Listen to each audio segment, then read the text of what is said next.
I'm Ari from Wirefly.com, and this is the Motorola Devour, which is kind of a entry-level version of the Motorola Droid, also for Verizon Wireless. And it's going to be the first phone on Verizon with Motorola's Moto Blur interface, which is their social networking integration interface that we saw on the Click. It's also coming to the Motorola Backflip for AT&T, and we even hear that it may be coming to some of Motorola's cable boxes. So try as you might, you're pretty soon not going to be able to escape Twitter or Facebook no matter where you are.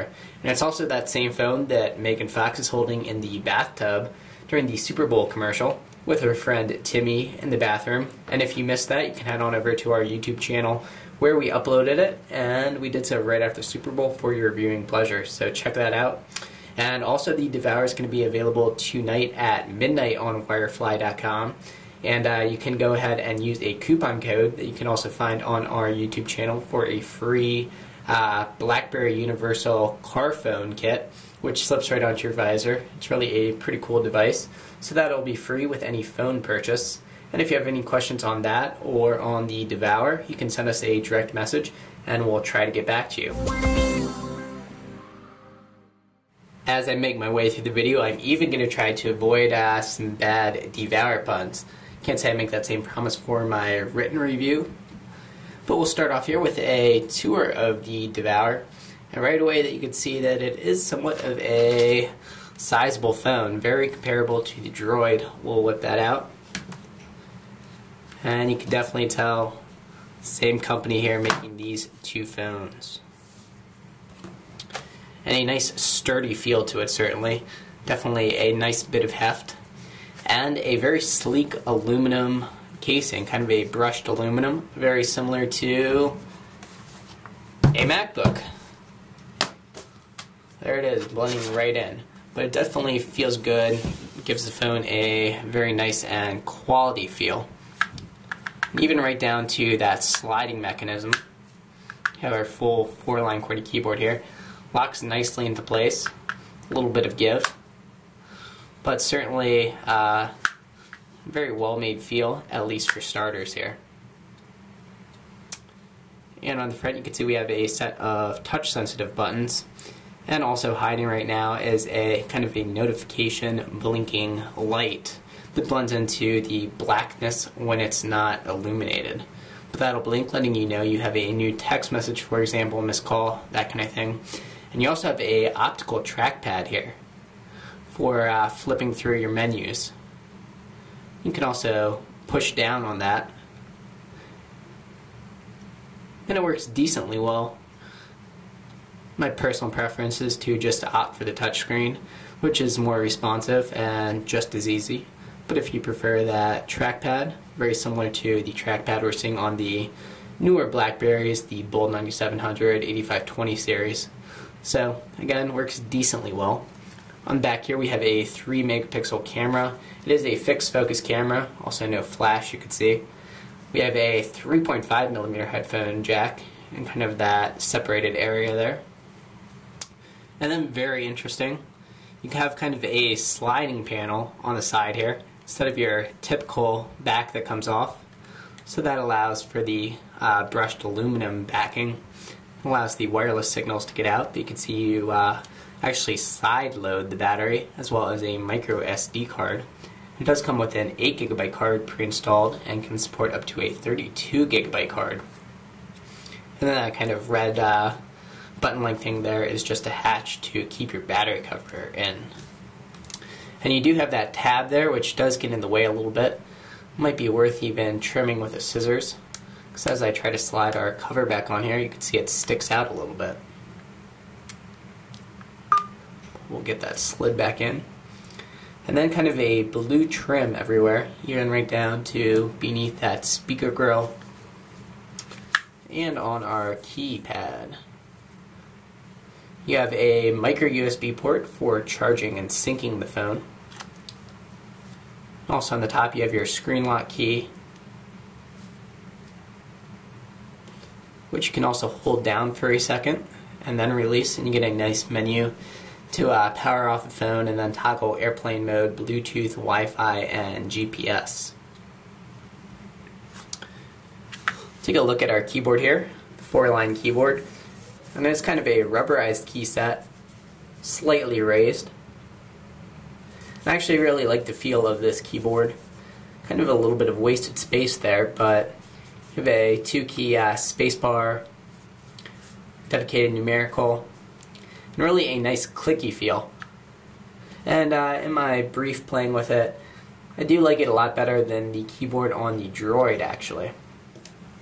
And there is our blinking status indicator. Let us know that we have a new text message. Zoom back out here. This is a 3.1-inch capacitive touchscreen. It's 320 by 480 pixels. And Moto Blur is going to give you 5 home screens. You can, of course, customize with the usual Android widgets or your Moto Blur widgets. And if you want a more in-depth look at Moto Blur, you can check out our Motorola Click review. But we have our Happenings widget, which lets you scroll through all of your various social networks. And we just have Twitter Connect at the moment. We're having some problems connecting with our Facebook accounts, but probably just a temporary Moto Blur server issue. You also can update your status with this widget across all of your different social networks. You have your on-screen keyboard, or of course your physical keyboard.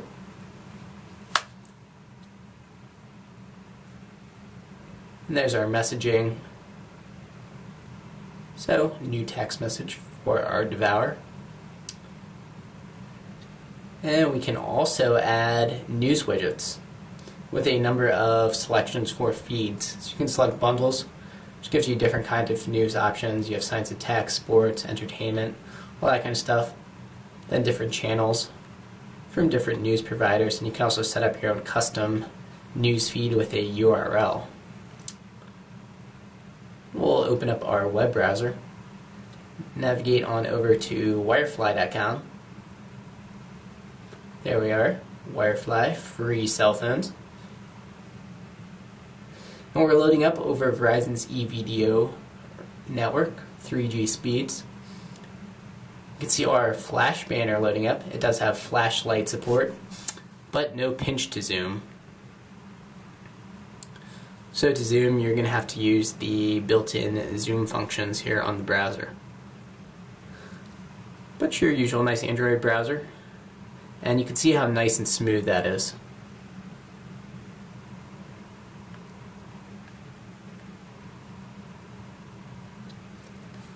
We'll open up our full menu. You can see that the phone does come preloaded with VZ Navigator. But if you want to avoid that monthly fee, the phone will also support Google Maps with navigation. And it doesn't come with that pre-installed. You'll have to download the update to Google Maps. And also text-to-speech support for the Android platform, but then you'll be able to use Google Maps with navigation for turn-by-turn GPS directions. So check out our Moto Blur accounts support. So you can see you can add your MySpace, Facebook, Google, Twitter, third-party email services, corporate email, Picasa, PhotoBucket, and Yahoo Mail. You also have Verizon's built-in mobile IM, but you can of course download probably better instant messaging software from the Android market. Fairly limited on the Verizon mobile IM. You also have support for Motorola's phone portal, which basically lets you manage your phone from your PC, so you can manage your contacts, even your text messages, pictures, and you can do that over Wi-Fi or over USB. So I didn't get too much time to play with that, but it did work pretty well in my brief playing with that. You also have VCast Music with Rhapsody, VCast Video, visual voicemail support, and we'll check out a YouTube video. See what we have for most viewed. Sure, why not?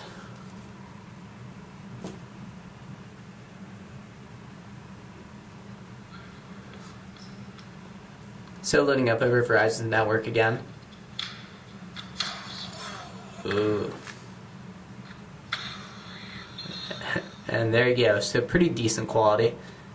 And again, you do have Wi-Fi support as well.